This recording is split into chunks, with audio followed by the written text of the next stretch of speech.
Hello, and welcome to Goodnivght, Flagstaff. I'm Heather Carrell, the librarian at Puente de Hoyo Elementary School here in Flagstaff. Thank you for tuning in to our community story time. You can find a new chapter from one of our family-friendly favorite books at 8 p.m. each weeknight on the Literacy Center's YouTube channel and on Creator Radio, a local online radio station. The previous chapter is replayed on Creator Radio each weeknight at about 7:30, just before the new chapter airs. You can also listen to all previous Goodnivght Flagstaff recordings on YouTube. We are currently reading The Return of the King by J.R.R. Tolkein. If you'd like to check it out to read along with us at home, it is available at the library. Check one out today with your Coconino County Library card. Please email us if you'd like to join our team of readers and connect with your community through stories. All ages welcome.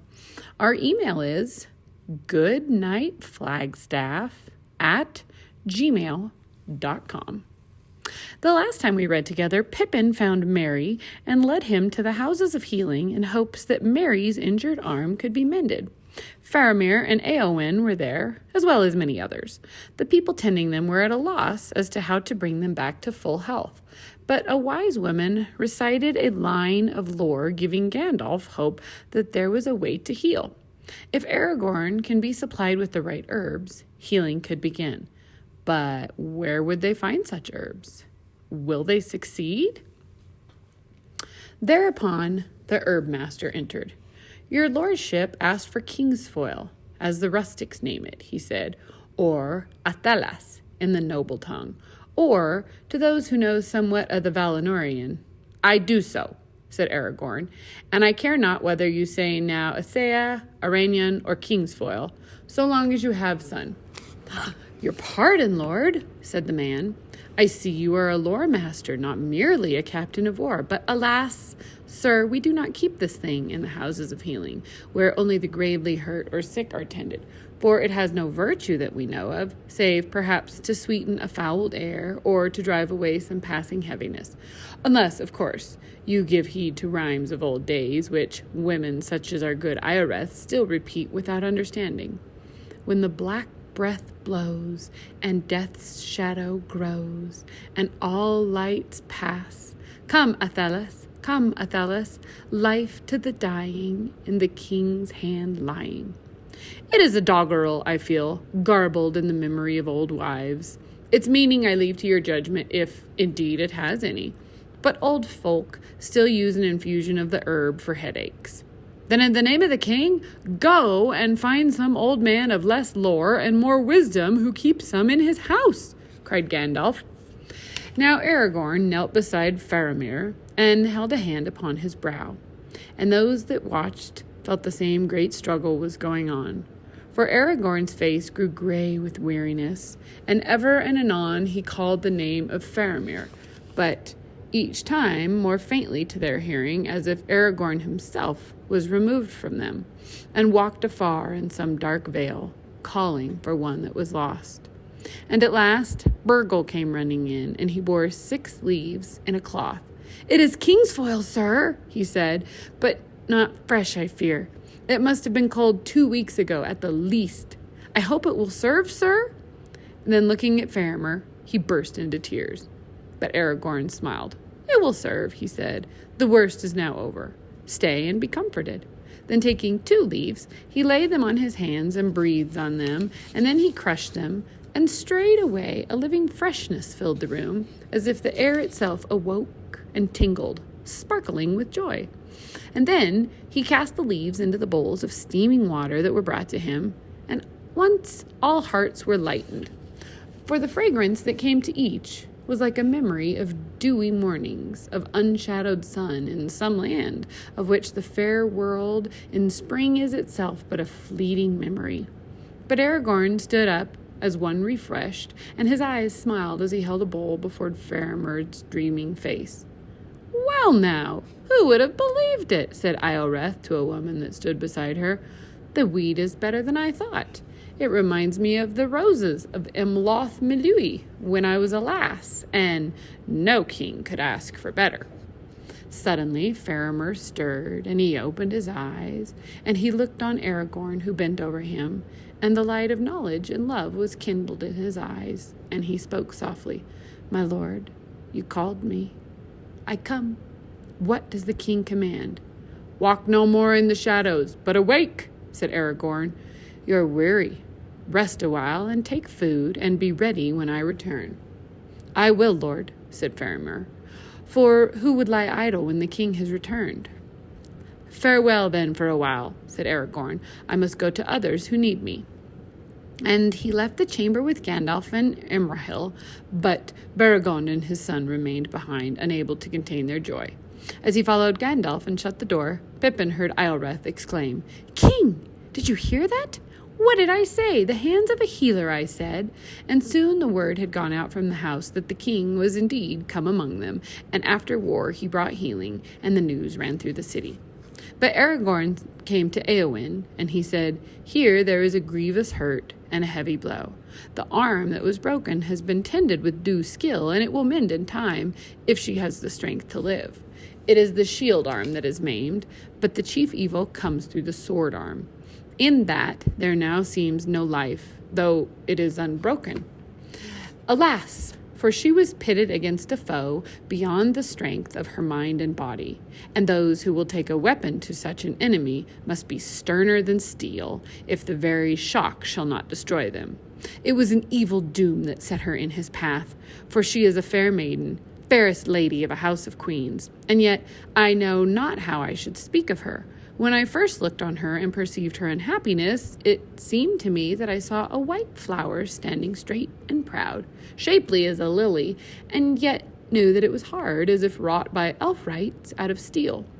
Or was it, maybe, a frost that seemed that had turned its sap to ice, and so it stood bittersweet, still fair to see, but stricken, soon to fall and die?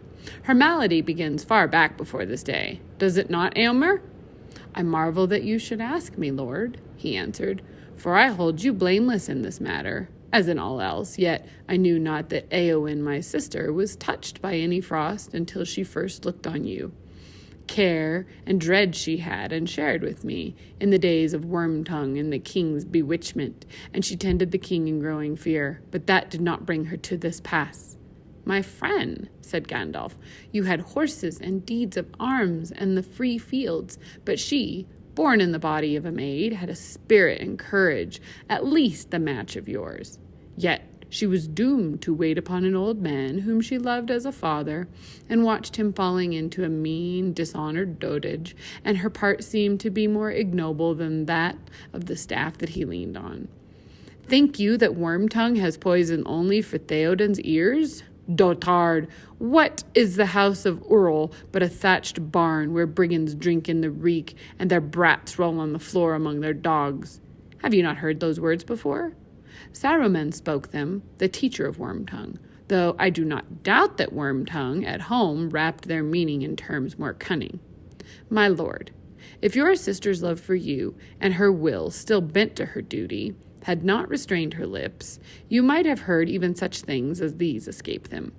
But who knows what she spoke to the darkness, alone, in the bitter watches of the night, when all her life seemed shrinking and the walls of her bower closing in about her, a hutch to trammel some wild thing in." Then Éomer was silent and looked on his sister as if pondering anew all the days of their past life together. But Aragorn said, "I saw also what you saw, Éomer. Few other griefs amid the ill chances of this world have more bitterness and shame for a man's heart than to behold the love of a lady so fair and brave that cannot be returned. Sorrow and pity have followed me ever since I left her desperate in Dunharrow and rode to the paths of the dead, and no fear upon that way was so present as the fear for what might befall her. And yet, Éomer, I say to you that she loves you more truly than me, for she loves and knows, but in me she loves only a shadow and a thought, a hope of glory and great deeds, and lands far from the fields of Rohan. I have, maybe, the power to heal her body and to recall her from the dark valley, but to what she will awake, hope or forgetfulness or despair, I do not know. And if to despair, then she will die unless other healing comes, which I cannot bring. Alas, for her deeds have set her among the queens of great renown." Then Aragorn stooped and looked in her face, and it was indeed white as a lily, cold as frost, and hard as a graven stone. But he bent and kissed her on the brow, and called her softly, saying, "Éowyn, Eomund's daughter, awake, for your enemy has passed away." She did not stir, but now she began again to breathe deeply, so that her chest rose and fell beneath the white linen of the sheet. Once more Aragorn bruised 2 leaves of athelas and cast them into steaming water, and he laved her brow with it, and her right arm lying cold and nerveless on the coverlet. Then, whether Aragorn had indeed some forgotten power of westerness, or whether it was but his words of the Lady Éowyn that wrought on them, as the sweet influence of the herbs stole about the chamber, it seemed to those who stood by that a keen wind blew through the window, and it bore no scent, but was an air wholly fresh and clean and young, as if it had not before been breathed by any living thing, and came new made from snowy mountains high beneath the dome of stars, or from shores of silver, far away washed by seas of foam. "Awake, Éowyn, Lady of Rohan," said Aragorn again, and he took her right hand in his, and felt it warm with life returning. "Awake! The shadow is gone, and all darkness is washed clean." Then he laid her hand in Éomer's and stepped away. "Call her," he said, and passed silently from the chamber. "Éowyn! Éowyn!" cried Éomer amid his tears. But she opened her eyes and said, "Éomer, what joy is this? For they said that you were slain." "Nay, but that was only the dark voices in my dream. How long have I been dreaming?" "Not long, my sister," said Éomer, "but think no more on it." "I am strangely weary," she said. "I must rest a little. But tell me, what of the Lord of the Mark? Alas, do not tell me that was dream, for I know it was not. He is dead, as he foresaw." "He is dead," said Éomer, "but he bade me say farewell to Éowyn, dearer than daughter. He lies now in great honor in the citadel of Gondor." "That is grievous," she said, "and yet it is good beyond all that I dared hope in the dark days, when it seemed that the house of Earl was sunk in honor less than any shepherd's cot. And what of the king's esquire, the halfling? Éomer, you shall make him a knight of the Riddermark, for he is valiant." "He lies nearby in this house, and I will go to him," said Gandalf. "Éomer shall stay for a while. But do not speak yet of war or woe until you are made whole again. Great gladness it is to see you awake again to health and hope, so valiant a lady." "To health?" said Éowyn. "It may be so, at least while there is an empty saddle of some fallen rider that I can fill, and there are deeds to do. But hope? I do not know." Gandalf and Pippin came to Merry's room, and there they found Aragorn standing by the bed. "Poor old Merry!" cried Pippin, and he ran to the bedside, for it seemed to him that his friend looked worse, and a grayness was in his face, as if a weight of years of sorrow lay on him. And suddenly a fear seized Pippin that Merry would die. "Do not be afraid," said Aragorn. "I came in time, and I have called him back. He is weary now and grieved, and he has taken a hurt like the Lady Éowyn, daring to smite that deadly thing. But these evils can be amended, so strong and gay a spirit is in him. But grief he will not forget. But it will not darken his heart, and it will teach him wisdom." Then Aragorn laid his hand on Merry's head, and passing his hand gently through the brown curls, he touched the eyelids and called him by name. And when the fragrance of athelas stole through the room like the scent of orchards and of heather in the sunshine full of bees, suddenly Merry awoke, and he said, "I'm hungry. What is the time?" "Past supper time now," said Pippin, "though I dare say I could bring you something if they will let me." "They will indeed," said Gandalf, "and anything else that this rider of Rohan may desire, if it can be found in Minas Tirith, where his name is in honor." "Good," said Merry. "Then I would like supper first, and after that a pipe." Then his face clouded. "No, not a pipe. I don't think I'll smoke again." "Why not?" said Pippin. "Well," answered Merry slowly, "he is dead. That has brought it all back to me. He said he was sorry he never had a chance of talking herb lore with me. almost the last thing he ever said. I shan't ever be able to smoke again without thinking of him, and that day, Pippin, when he rode up to Isengard and was so polite. Smoke, then, and think of him, said Aragorn, for he was a gentle heart and a great king and kept his oaths, and he rose out of the shadows to a last fair morning. Though your service to him was brief, it should be a memory glad and honorable to the end of your days. Merry smiled. Well, then, he said, if Strider will provide what is needed, I will smoke and think. I had some of Saruman's best in my pack, but what became of it in the battle, I'm sure I don't know. Master Meriadoc, said Aragorn, if you think that I have passed through the mountains on the realm of Gondor with fire and sword to bring herbs to a careless soldier who throws away his gear, you are mistaken. If your pack has not been found, then you must send for the herb master of this house, and he will tell you that he did not know the herb you desire had any virtues, but that it is called Westman's weed by the vulgar, and Galenas by the noble, and in other names in other tongues more learned, and after adding a few half-forgotten rhymes that he does not understand, he will regretfully inform you that there is none in the house, and he will leave you to reflect on the history of tongues. And now, so must I. For I have not slept in such a bed as this since I rode from Dunharrow, nor eaten since the dark before dawn. Merry seized his hand and kissed it. I'm frightfully sorry, he said. Go at once. Ever since that night at Bree, we have been a nuisance to you. But it is the way of my people to use light words at such times and say less than they mean. We fear to say too much. It robs us of the right words when a jest is out of place. I know that well, or I would not deal with you in the same way, said Aragorn. May the Shire live forever unwithered. And kissing Merry, he went out, and Gandalf with him. Pippin remained behind. Was there ever anyone like him? He said. Except Gandalf, of course. I think they must be related. My dear ass, your pack is lying by your bed, and you had it on your back when I met you. He saw it all the time, of course. And anyway, I have some stuff of my own. Come on now. Longbottom Leaf it is. Fill up while I run and see about some food, and then let's be easy for a bit. Dear me, we tooks and brandy bucks, we can't live long on the heights. No, said Merry, I can't. Not yet, at any rate. But at least, Pippin, we can now see them and honor them. It is best to love first what you are fitted to love. I suppose you must start somewhere and have some roots, and the soil of the Shire is deep. Still, there are things deeper and higher, and not a gaffer could tend his garden in what he calls peace but for them, whether he knows about them or not. I am glad that I know about them a little, but I don't know why I am talking like this. Where's that leaf? And get my pipe out of my pack, if it isn't broken. Aragorn and Gandalf went now to the warden of the houses of healing, and they counseled him that Faramir and Éowyn should remain there, and still be tended with care for many days. The Lady Éowyn, said Aragorn, will wish soon to rise and depart, but she should not be permitted to do so if you can in any way restrain her until at least 10 days be past.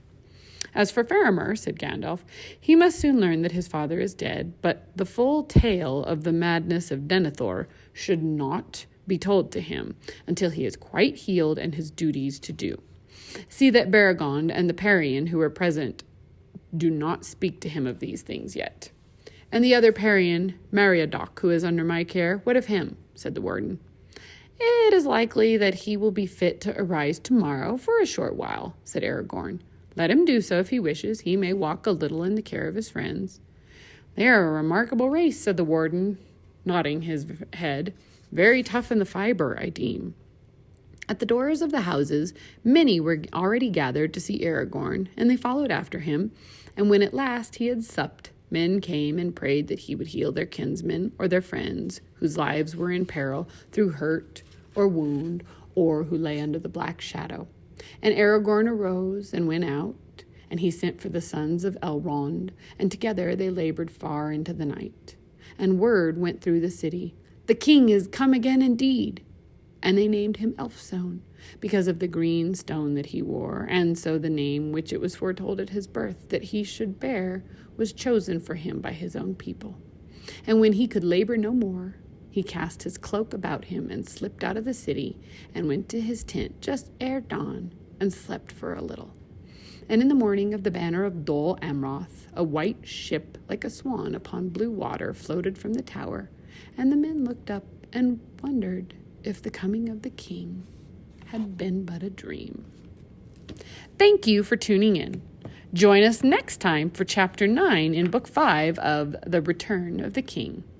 Good night, Flagstaff.